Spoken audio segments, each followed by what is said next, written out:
Prosody. Appendix 5. Crimea and Donbas. Crimea historical context. The Crimean Peninsula occupies a unique position in both physical geography and historical memory, situated at the crossroads of European, Slavic, and Turkic civilizations. This strategically located peninsula of approximately 27,000 square kilometers extends into the Black Sea, connected to the mainland by the narrow isthmus of Perekop. Its natural harbors and defensible position have made it a prized territorial possession throughout centuries of competing empires and states. The indigenous Crimean Tatar population established the Crimean Khanate in the 15th century, which existed as a powerful regional state and Ottoman vassal until the late 18th century. Russian expansion under Catherine the Great led to the annexation of Crimea in 1783, a watershed moment that expanded the Russian Empire to the Black Sea and began the peninsula's integration into Russian political, cultural, and economic systems. The city of Sevastopol was founded shortly after as a naval base, beginning its long history as a center of Russian maritime power. The Crimean War, 1853 to 1856, though fought throughout multiple regions, centered on the peninsula and particularly the siege of Sevastopol. This conflict, which pitted Russia against an alliance of Ottoman, British, and French forces, resulted in Russian defeat but cemented Crimea's place in Russian national consciousness. Throughout the late imperial period, Crimea increasingly became both a military stronghold and a prestigious resort destination for the Russian aristocracy. The Soviet period brought dramatic demographic changes to Crimea. In May 1944, Stalin ordered the mass deportation of the entire Crimean Tatar population, approximately 200,000 people, to Central Asia on fabricated charges of collaboration with Nazi Germany.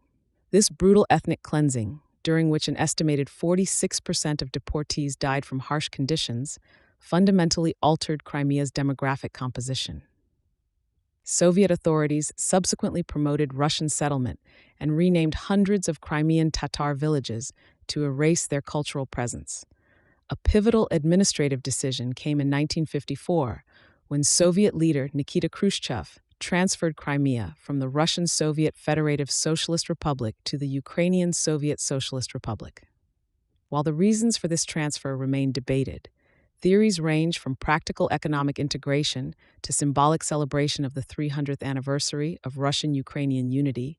It was largely symbolic within the context of the Soviet Union, but would later acquire enormous geopolitical significance. When the Soviet Union collapsed in 1991, Crimea remained part of independent Ukraine, though with special autonomous status. In May 1992, the Crimean parliament declared independence, but quickly rescinded this decision under Ukrainian pressure. A compromise reached in 1995 established the Autonomous Republic of Crimea within Ukraine, with its own constitution and parliament, though with limited actual powers. Meanwhile, Crimean Tatars began returning from exile, gradually reestablishing their presence despite difficult economic and social conditions. Throughout the 1990s and 2000s, Crimea remained a complex region within Ukraine. Its population was predominantly Russian-speaking, 77%, by the 2001 census, with strong cultural and historical ties to Russia. Economically, it relied heavily on tourism, agriculture, and the Russian Black Sea Fleet, which continued to lease naval facilities in Sevastopol under agreements between Ukraine and Russia. Pro-Russian political sentiments generally prevailed, though with limited separatist activity after the initial post-Soviet period. The annexation of Crimea and its aftermath. Prosody rate 7%. Russia's annexation of Crimea in February-March 2014 represents one of the most significant violations of international borders in post-Cold War Europe. As previously described, following Yanukovych's ouster, unmarked Russian forces, later acknowledged as Russian Special Forces by President Putin, quickly seized control of the peninsula, while local pro-Russian politicians, notably Sergei Aksyonov, established a new government. Under military occupation, authorities organized a referendum on joining Russia, reporting overwhelming support but failing to meet international standards for free and fair voting. On March 18, 2014, Russia formally incorporated Crimea into the Russian Federation. The international response was swift but limited to non-military measures. The United Nations General Assembly adopted Resolution 68-262, affirming Ukraine's territorial integrity, with 100 countries supporting, 11 opposing, and 58 abstaining. The United States, European Union, and other Western allies imposed targeted sanctions on Russian officials and entities involved in the annexation. However, Russia's nuclear status and military capabilities effectively deterred direct Western intervention. For Crimean residents, the annexation brought profound changes. Russian citizenship was essentially imposed, with those refusing to accept Russian passports facing discrimination in employment, healthcare, and property rights. Ukrainian language education was marginalized, and freedoms of speech, assembly, and religion became increasingly restricted, with particular pressure on Crimean Tatars and pro-Ukrainian activists. The Mejlis, the Crimean Tatar representative body, was banned as an extremist organization in 2016. Human rights organizations have documented numerous abuses, including enforced disappearances, torture, arbitrary detentions, and show trials of political opponents. According to the Crimean Human Rights Group, by 2022, at least 19,000 Crimean men had been conscripted into the Russian military in violation of international humanitarian law. An estimated 30,000 to 50,000 residents fled the peninsula after annexation, including many Crimean Tatars and Ukrainian activists. Economically, Crimea faced mixed consequences. Russia invested heavily in infrastructure, most notably the $3.7 billion Crimean Bridge across the Kerch Strait, completed in 2018. However, international sanctions severely limited foreign investment, tourism declined from pre-annexation levels, and prices rose significantly. Water supply became a critical issue after Ukraine blocked the North Crimean Canal, which had previously supplied 85% of the peninsula's fresh water, forcing expensive Russian adaptations, including desalination plants. In October 2022, the Crimean Bridge was damaged in an explosion that Russia attributed to Ukrainian special forces, though Ukraine did not officially claim responsibility. This attack on a high-profile symbol of Russian control demonstrated Crimea's continued vulnerability despite its apparent integration into Russia. Following Russia's full-scale invasion of Ukraine in February 2022, Crimea has served as a staging ground for military operations and has experienced occasional Ukrainian drone and missile strikes against Russian military targets. As of 2024, Russia maintains effective control over Crimea, having extensively integrated the peninsula into its legal, economic, and security frameworks. However, Ukraine and the international community continue to recognize Crimea as Ukrainian territory under illegal occupation. The peninsula's status remains a fundamental point of contention in any discussion of resolving the broader Russia-Ukraine conflict. Donbas, historical development. Prosody rate. The Donbas region, encompassing parts of eastern Ukraine's Donetsk and Luhansk oblasts, derives its name from the Donetsk coal basin, Donetsky Basin, abbreviated as Donbas. This heavily industrialized area of approximately 53,000 square kilometers developed into one of Eastern Europe's major coal mining and metallurgical centers during the 19th and 20th centuries, shaping its distinct economic, cultural, and political character. Before industrialization, the region formed part of the sparsely populated wild fields on the southern frontier of the Russian Empire. Its transformation began in the 1860s when Welsh industrialist John Hughes established metalworks near present-day Donetsk, originally named Yuzivka after him. The discovery of rich coal deposits and subsequent industrial development attracted large-scale migration from across the Russian Empire, creating a diverse, predominantly working-class population. The Soviet period accelerated Donbas industrial development, with the region becoming a showcase of socialist industrialization during Stalin's five-year plans. Soviet propaganda celebrated Donbas coal miners as emblematic proletarian heroes, most famously through the Stakhanovite movement, named after local miner Alexei Stakhanov, who reportedly extracted 14 times his quota of coal in a single shift. This special status brought certain privileges to the region, including higher wages and better supplies than many other Soviet areas. Demographically, the Donbas developed a complex identity. While administratively part of Soviet Ukraine, it maintained strong Russian cultural and linguistic influences. The urban working class was predominantly Russian-speaking, though often of mixed Ukrainian-Russian ancestry or self-identification. Rural areas maintained stronger Ukrainian characteristics. This created a regionally specific identity that was neither exclusively Ukrainian nor Russian but rather Soviet in its orientation, closely tied to industrial labor and socialist ideology. Following Ukrainian independence in 1991, the Donbas faced severe economic challenges. The collapse of Soviet economic planning, declining coal quality, outdated technology, and global market competition led to widespread mine closures and deindustrialization. Between 1990 and 2013, coal production in Ukraine declined from 165 million to 83 million tons annually, with hundreds of mines shuttered. This economic deterioration occurred without adequate state support or economic diversification, leading to high unemployment, declining populations, and social problems. Politically, the Donbas became a stronghold for pro-Russian, post-Soviet political forces, particularly Viktor Yanukovych's Party of Regions, which championed the interests of local industrial oligarchs while advocating closer ties with Russia.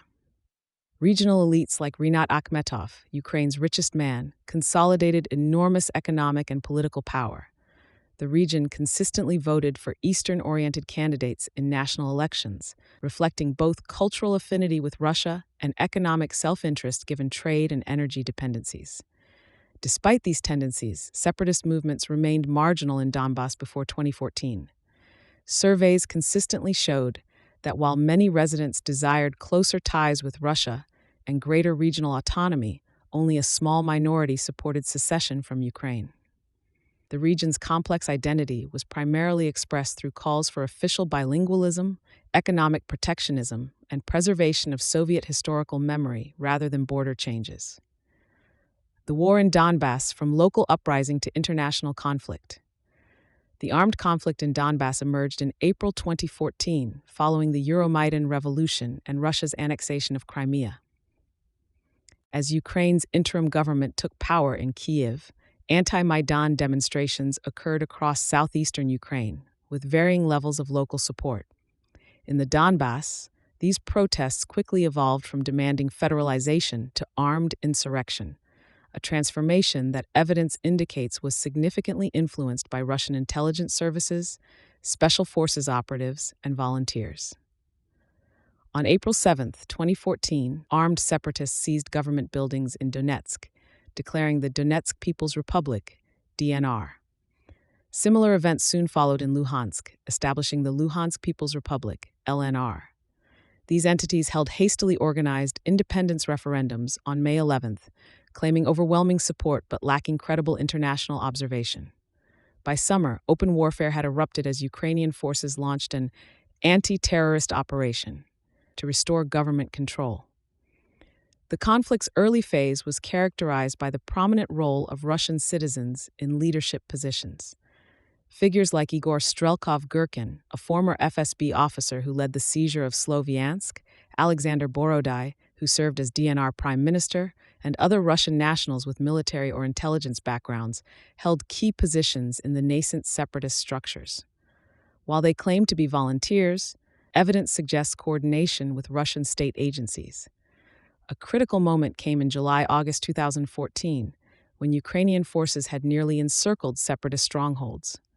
Russia responded with direct military intervention, though consistently denied by Moscow despite overwhelming evidence, involving regular army units, advanced weapons systems, and extensive logistical support. This intervention prevented a Ukrainian military victory and stabilized separatist control over approximately one-third of the Donetsk and Luhansk regions, including their principal cities. Diplomatic efforts to resolve the conflict led to the Minsk Agreements, Minsk I in September 2014 and Minsk II in February 2015, negotiated by Ukraine, Russia, France, and Germany. These accords called for ceasefire, withdrawal of heavy weapons, and constitutional reform providing special status for separatist regions, among other provisions. However, implementation remained elusive, with both sides accusing each other of violations and disagreeing on sequencing of political and security measures. Between 2015 and 2022, the conflict settled into a static but deadly war of position along a 427-kilometer line of contact. Despite numerous ceasefire attempts, daily exchanges of fire continued, resulting in approximately 14,000 deaths by early 2022, including over 3,000 civilians. More than 1.5 million people were displaced, creating Europe's largest internal displacement crisis since the Balkan Wars. Infrastructure damage exceeded $50 billion, with hundreds of schools, hospitals, and factories destroyed or damaged. In the separatist-controlled territories, Russia established a comprehensive system of political, economic, and military control while maintaining the fiction of local independence. Moscow provided an estimated 70% of the entity's budgets, paid pensions and public sector salaries, and supplied natural gas and electricity. Russian security services maintained operational control over separatist ministries, while Russian military officers commanded the 40,000-strong separatist armed forces. Beginning in 2019, Russia accelerated passportization, issuing over 800,000 Russian passports to Donbas residents by 2022. Life in these territories was characterized by isolation, economic stagnation, and increasing integration with Russia. Independent media, Ukrainian language education, and pro-Ukrainian civil society were eliminated. The entities adopted the Russian ruble, educational curriculum, and legal codes. Many businesses were nationalized and often came under the control of figures linked to Russian interests or local warlords. COVID-19 further deepened the region's isolation and humanitarian challenges, with limited vaccine access and medical resources. Current state and future prospects. On February 21, 2022, days before launching a full-scale invasion of Ukraine, Russian President Vladimir Putin formally recognized the independence of the DNR and LNR, abandoning the pretense that Russia was not a party to the conflict. Following the invasion 3 days later, Russian forces, using separatist territories as a staging ground, attempted to capture additional parts of Donetsk and Luhansk oblasts. After initial Russian advances, Ukrainian forces recaptured significant territory in Kharkiv region and parts of northern Luhansk Oblast in a successful counteroffensive in September 2022. However, Russia maintained control over approximately 70 to 80% of the Donbas, including key urban centers like Donetsk, Luhansk, and Mariupol, the latter captured after a devastating 3-month siege that reduced much of the city to rubble. On September 30, 2022, Russia announced the annexation of 4 Ukrainian regions, including Donetsk and Luhansk oblasts, following internationally condemned referendums. This move, rejected by Ukraine and the vast majority of the international community, effectively incorporated the separatist entities into the Russian Federation, although Russia did not control the entirety of these regions. As of early 2024, intense fighting continues across the Donbas front, with Russian forces making incremental advances in some areas while suffering high casualties. The region has experienced catastrophic destruction, with cities like Bakhmut, Avdiivka, and Severodonetsk largely reduced to ruins. Environmental damage is severe, including flooded mines releasing toxic substances into groundwater, widespread contamination from munitions, and damaged industrial facilities leaking hazardous materials. The future status of Crimea and Donbas remains one of the most contentious issues in potential peace negotiations. Ukraine maintains that full restoration of its territorial integrity is non-negotiable, while Russia insists on recognition of its claimed annexations. International sanctions linked to Crimea and Donbas are likely to remain in place as long as Russia occupies these territories, complicating any future economic recovery. For the civilian population, the human cost has been immense. Those remaining in active combat zones face daily threats from artillery, missiles, and airstrikes, along with critical shortages of water, electricity, and medical care. In Russian-occupied areas, residents face forced adoption of Russian citizenship, filtration procedures to identify those with pro-Ukrainian sympathies, mobilization into Russian forces, and the imposition of Russian language and curriculum in education. The conflict has also had profound identity implications.